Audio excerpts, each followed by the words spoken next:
Hola a todos, bienvenidos a un nuevo programa de Entrevidas TV y en esta oportunidad voy a estar hablando con el escritor Sergio Sinai. Bueno, bienvenido a Entrevidas. Muchas gracias por la posibilidad de compartir reflexiones en este espacio y un gusto enorme. Un placer, Sergio. Tenía mucha ganas de hablar con vos. Vamos a estar hablando de tu flamante nueva novela, Un Cana, acá lo muestro, publicado por ahí por Hugo Benjamín Editorial. La verdad que es impresionante el trabajo que también está haciendo ahí la editorial, con prólogo de Javier Sinai. Bueno, contame cómo fue este regreso al policial negro. Sí, este es un regreso o una continuidad, quizás en realidad yo nunca me fui, aunque si bien esta es mi séptima novela dentro del Policial Negro, suelen aparecer espaciadas. De hecho, la anterior es de 10 años atrás, Noruega te mata, sí, era el título. Pero bueno, siempre estoy conectado como lector, asiduamente estoy conectado a este género y como escritor cada vez porque yo escribo columnas periodísticas, ensayos y estas novelas, digamos, donde aparece el narrador, digamos, ¿no? El narrador, el pensador está en los ensayos, acá está el narrador. Y digamos, el narrador trabaja con un ritmo más lento, va cosiendo a fuego lento las ideas. eh, Hasta que aparece una historia, ¿no? Y esa historia, en este caso particular, en el caso de un cana, eh, fue, las historias se arman, yo creo que por una parte se van armando solas, más allá de la voluntad del escritor, y por otra parte se van, hay un rompecabezas que se va componiendo en el inconsciente del escritor. Hablo siempre de mi experiencia, esto no es ni una fórmula ni es lo que le debe pasar a todos los narradores, es lo que me pasa a mí. Hasta que se cocinan a fuego lento, hasta que aparece en algún momento una imagen, una noticia muchas veces, o una frase disparadora. Esa frase tiene que estar dicha, para mí, desde mi punto de vista, por, por una voz que va a ser la voz conductora de la novela. Y tiene que ser una frase muy fuerte para el inicio del relato. Tiene que ser una frase contundente que además encierre, por lo que dice, por el modo en que se dice y por los significados que contiene, tiene que ser una frase que de alguna manera tiña al resto de la novela, sea la frase que como un faro conduzca a toda la historia que a continuación se va a narrar.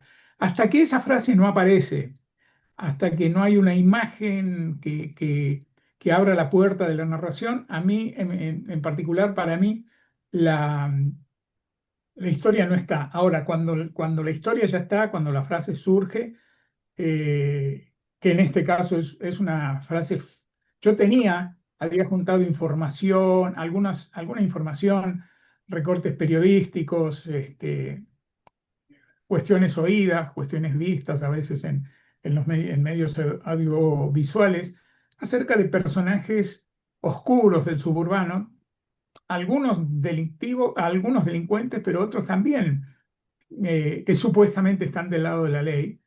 Y vi cómo entre ellos hay conexiones oscuras, conexiones que algunas son explícitas entre ellos y otras son implícitas. Vi que son habitantes de un mundo donde hay lealtades muy raras, amores extraños, y actitudes que de todas maneras tienen algo, nos representan de alguna manera. Yo creo que estos personajes oscuros que andan en sitios, digamos, moralmente muy sucios, quizás, son representantes de lo que yo llamo la sombra, ¿no? La sombra, este es un concepto, ¿no?, de Carl Jung, digamos, ¿no?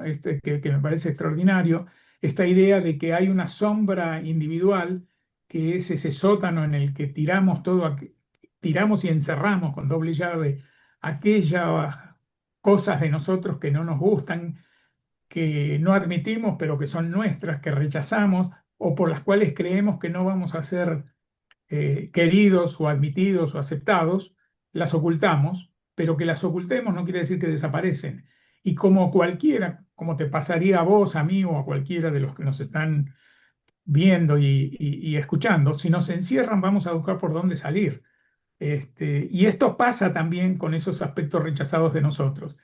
Y los hay desde el punto de vista individual y los hay colectivos también, el inconsciente individual y el inconsciente colectivo de que hablaba Jung. A mí me parece que en esas tramas oscuras de la sociedad, esas tramas que nosotros a veces a las cuales accedemos a través de la información de los medios, pero que creemos no formar parte de ellas, somos también partes de ellas o porque nos tocan o porque todos tenemos un lado oscuro que de alguna manera tiene puntos de identificación con esa oscuridad que creemos que no es nuestra. Y a mí yo necesito encontrar los personajes de un Kana. En un Kana no hay héroes, ¿no? No, no, Digamos, son todos antihéroes, pero del color más oscuro, como corresponde a un policial negro. Y para mí el gran desafío, había dos grandes desafíos en la escritura de esta novela. Uno era el lenguaje, que estos personajes que supuestamente pertenecen a un mundo que me es ajeno, al menos oficialmente, digamos, ¿no? Después hay un inconsciente colectivo, como digo, en el que todos, del que todos tenemos algo en común, que estos personajes hablaran de una manera verosímil, ¿no? Lo importante en una narración de ficción, para mí, no es que las cosas sean verídicas. Por eso yo siempre digo que no es tan importante como a veces leemos que algunos escritores dicen, no, porque yo me pasé, viajé y estuve 3 meses en el lugar donde ocurren los hechos para conocer bien ese lugar, o estuve investigando durante 4 años el tema. Y la verdad que yo digo, eso no va a hacer que un escritor escriba mejor. Lo que va a hacer lo que importa es que la historia sea creíble, no que la historia sea veraz.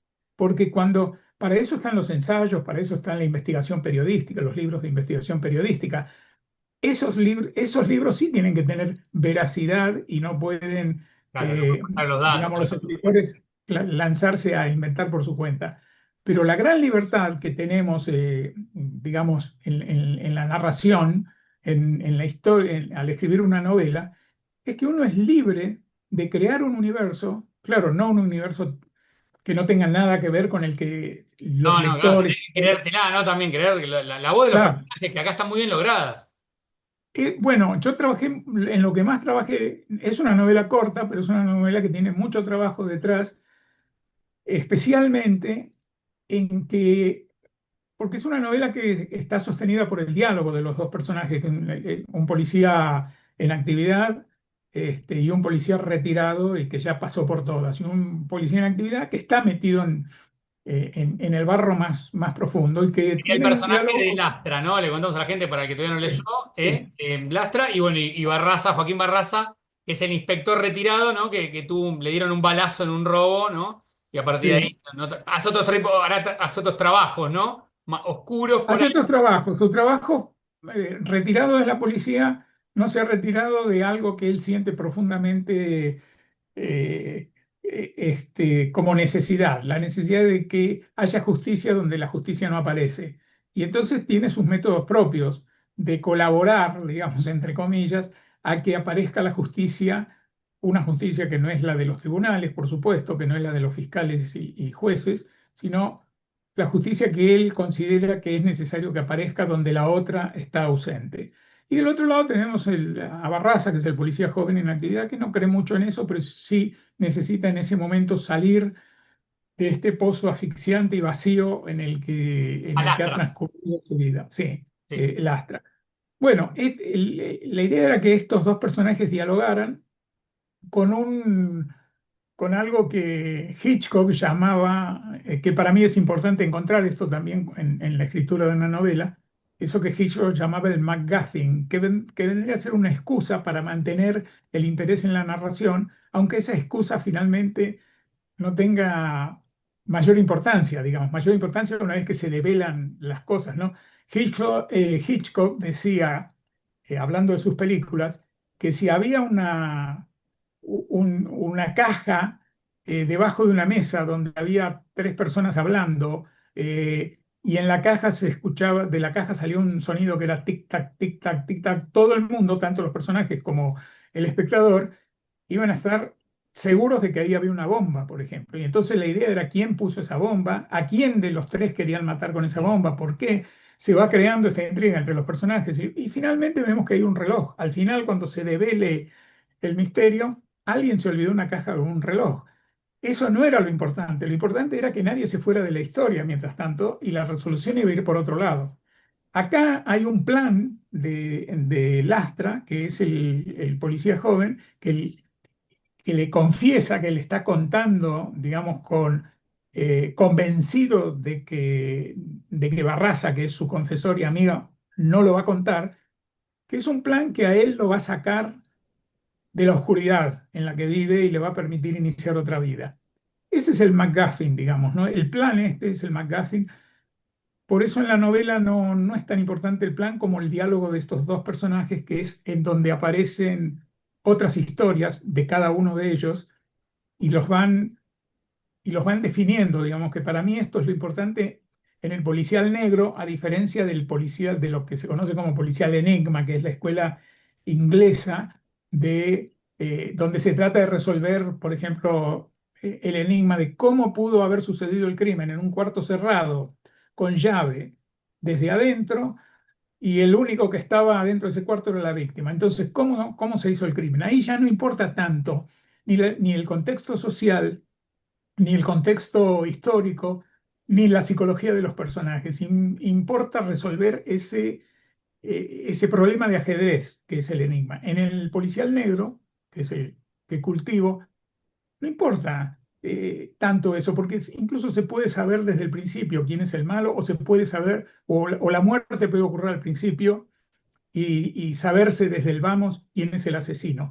Pero la pregunta es, ¿qué es lo que lleva a una persona a matar? ¿Qué pasiones, qué emociones se juegan en eso?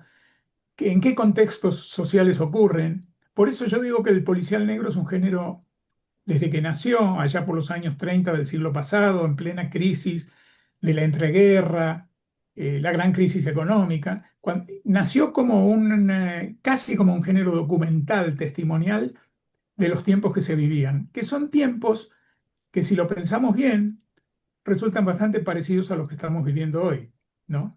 En un mundo atravesado por guerras, por personajes con mucho poder, pero también con actitudes que nos atemorizan a todos, en todos lados, un clima social histórico, una coyuntura incierta donde todos nos preguntamos qué va a pasar y donde decimos, y ya no solo qué me va a pasar a mí, qué le va a pasar en este mundo a mis hijos, habrá un mundo para mis hijos. Bueno, ahí es donde el policial negro da testimonio siempre, y yo creo que por eso es un género que se mantiene y que si uno vuelve sobre novelas del policial negro que no son del día de hoy, donde policiales negros donde no hay celulares, donde no hay internet, donde no hay redes sociales, donde no hay inteligencia artificial, siguen teniendo una vigencia y un interés enorme porque están hablando siempre como hablan los mitos griegos o como hablan las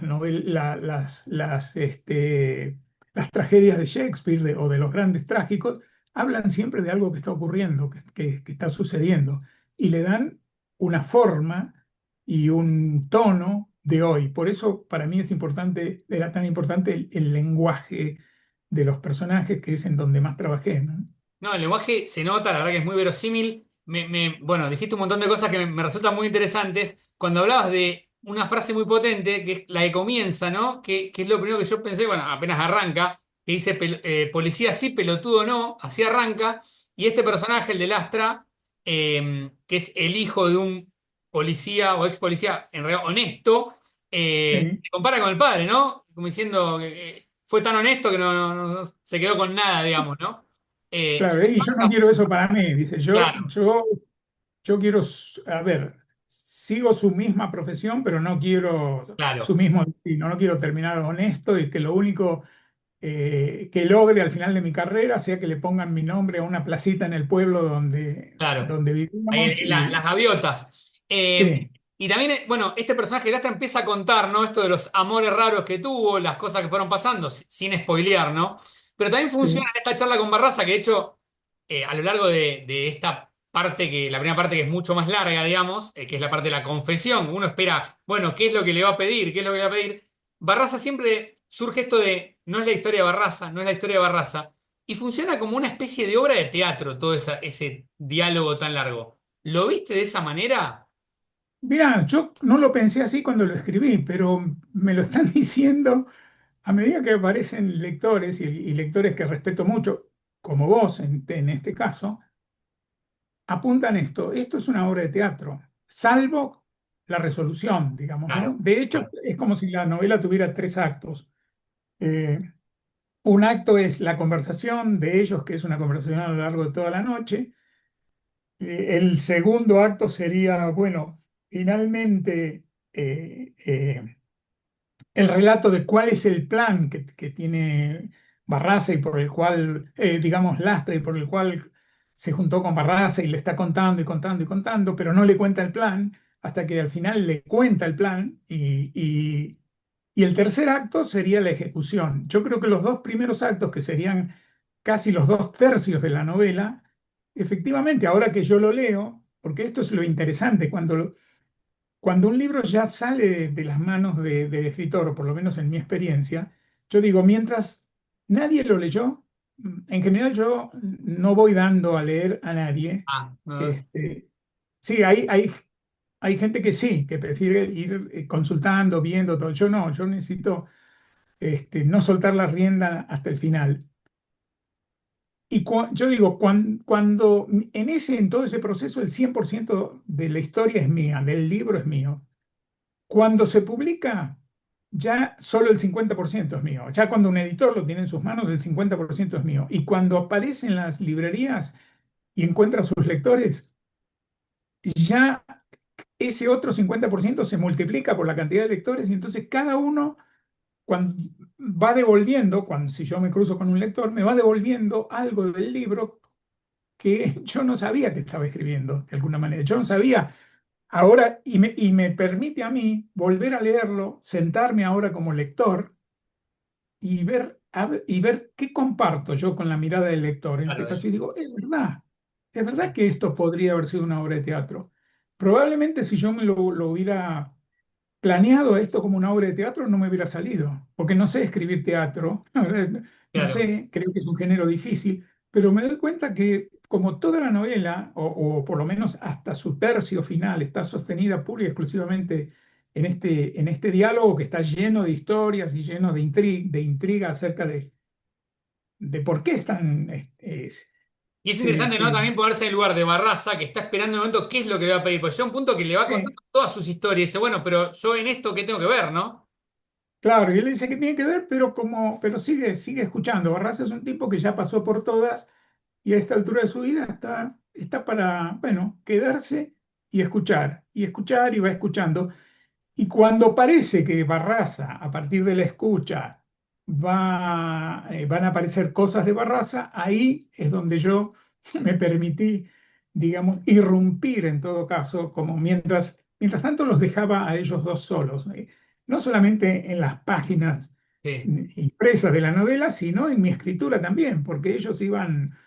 Yo en general parto, como te decía antes, parto de una frase fuerte y necesito tener bastante claro hacia dónde quiero ir, que es el final, cómo va a terminar. Pero en el transcurso, digamos, en el trayecto que va de esa primera frase hacia el final, ocurre, y yo creo que esto, o sea, a mí me pasa, que a veces los personajes empiezan a hacer cosas que no, claro, te que van yo no había. llevando. Claro, ¿verdad? No, claro, empiezan a actuar por su cuenta, lo cual me parece a veces me hace dudar, digo, pero ¿lo sigo o no lo sigo por donde se metió ahora? Y por otro lado, digo, es que si yo no lo sigo, lo más probable es que lo aplane. Y entonces hay que dejarlo que crezca, digamos, como un pan en el horno, ¿no? Hay que dejarlo que leve, que leve, que leve, que tome su forma y confiar en ese personaje que siempre, de alguna manera, seguramente lleva algo de mí mismo, ¿no? Yo no creo en no le creo a los escritores que dicen, escritores de ficción me refiero, que es pura ficción lo que escribieron, que no tiene nada que ver con ellos. Yo como lector, si hay un escritor que me interesa y me importa, siempre mientras leo me pregunto qué tendrá de ese escritor esto que estoy leyendo, porque estoy seguro que algo tiene, no necesariamente algo conscientemente incluido, pero algo tiene. Yo creo que escribimos con lo vivido, con lo sentido, con lo temido, con lo querido, con todo eso escribimos y no lo ponemos, digamos, cuando hacemos literatura realmente creativa, no la literatura del yo, que es catarsis, digamos, Claro, sino exactamente. cuando hacemos cuando creamos un universo y una historia, los materiales con que lo hacemos, hay muchos de esos materiales son de nuestra experiencia existencial, de nuestra vida, memoria, inconsciente y todo Lecturas eso. también, Entonces, ¿no? sí, entonces hay que dejarlos a los personajes, pienso yo. Ahora sí, eh, me permití interrumpir o irrumpir, incluso en cada vez que iba a aparecer algo de Barraza, decir, no, no, no, pero esto no es la historia de Barraza, no nos Exactamente, me parece. movamos de la historia, Claro. ¿sí? No nos movamos de la historia.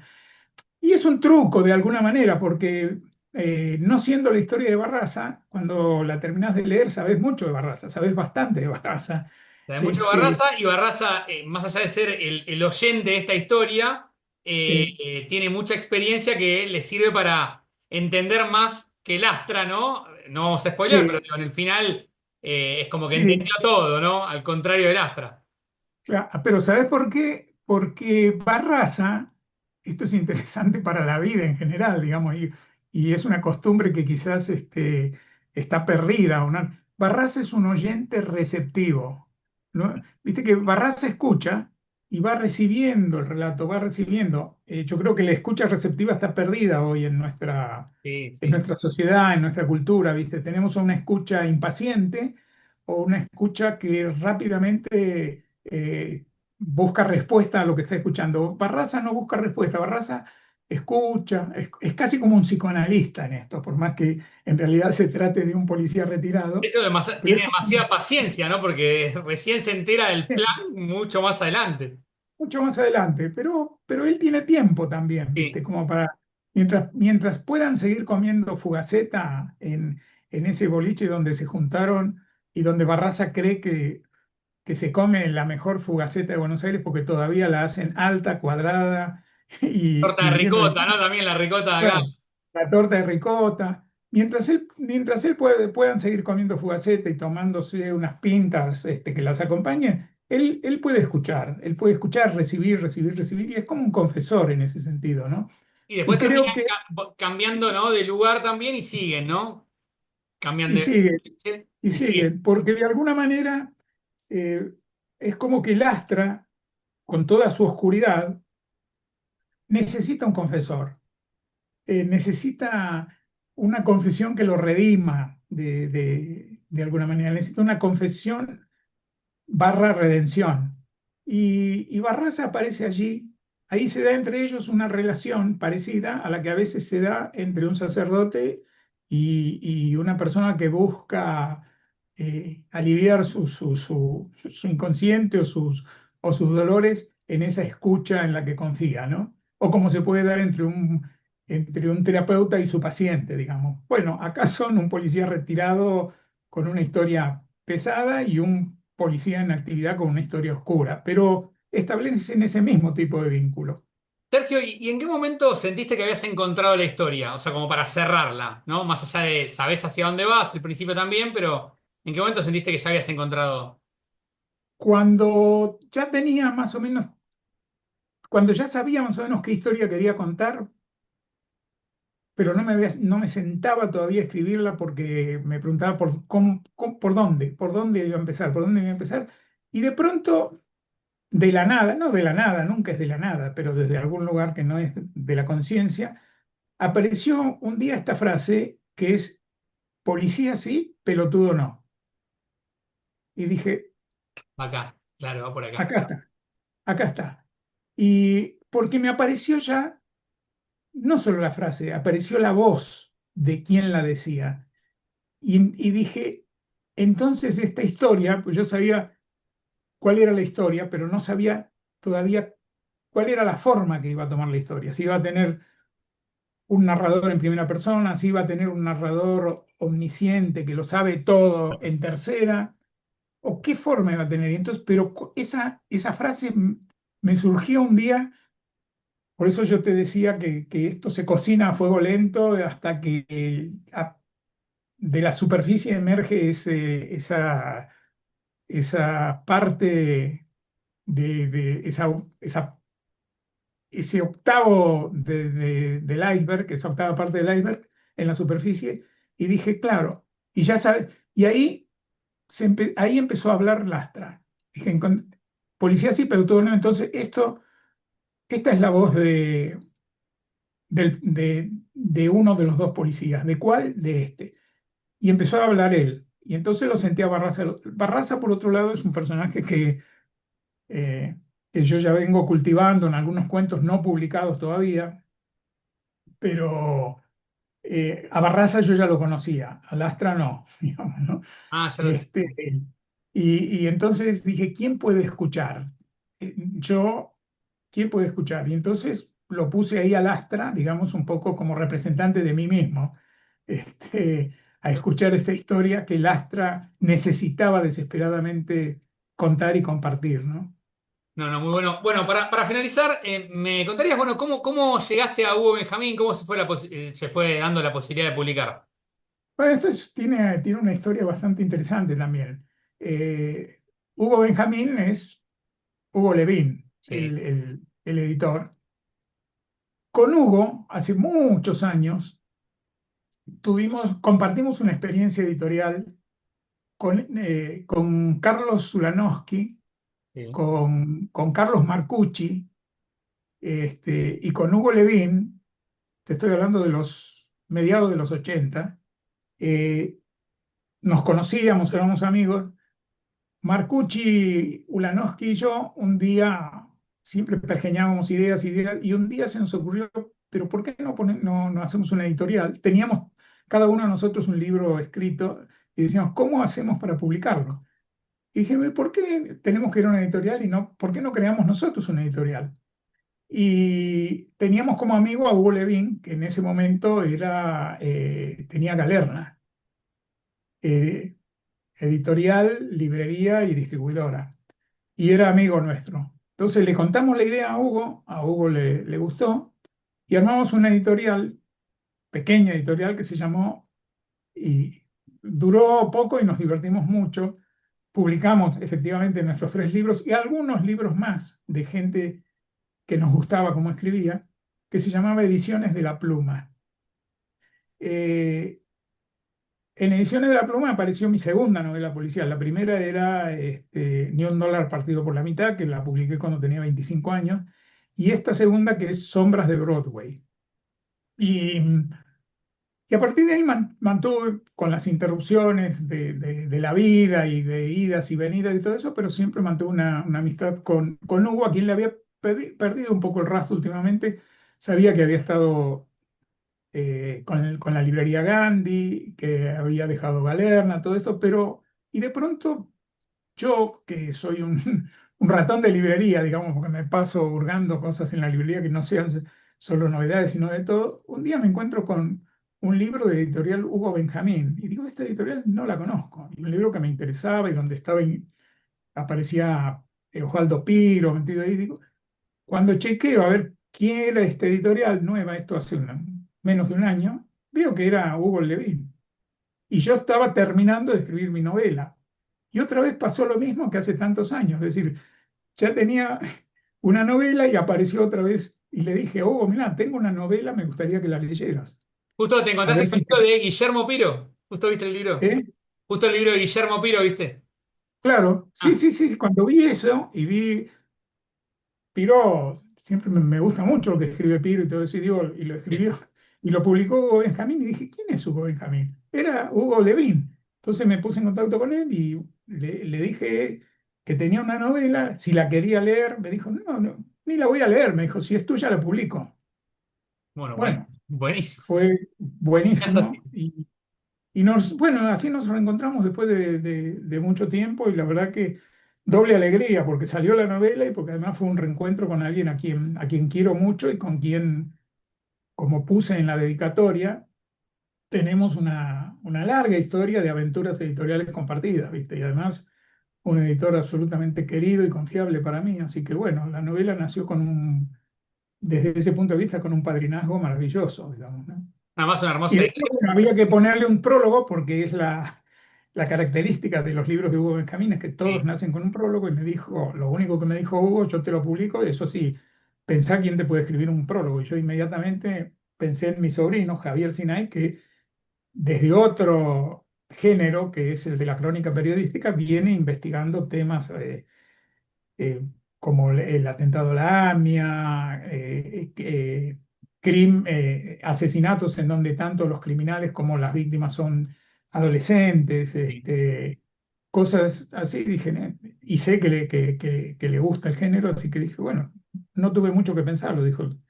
Y además me pareció que era como un guiño interesante, es decir, el prólogo del libro de Sergio Sinay lo escribe Javier Sinay, que nepotismo puro, digamos, pero saludable en este caso, ¿no? Hermoso libro, la verdad, hermosa edición. Lo vuelvo a mostrar. Sergio Sinaí, Un Cana, por Hugo Benjamín. Sergio, un placer enorme tenerte acá en Entrevidas. Muchas gracias por esta charla. No, no, un gusto enorme, muchísimas gracias. Qué lindo diálogo, me quedo muy agradecido y contento, gracias. Me encantó, ¿eh? Un abrazo grande. Nos vemos. Un abrazo para vos y para todos los que nos ven.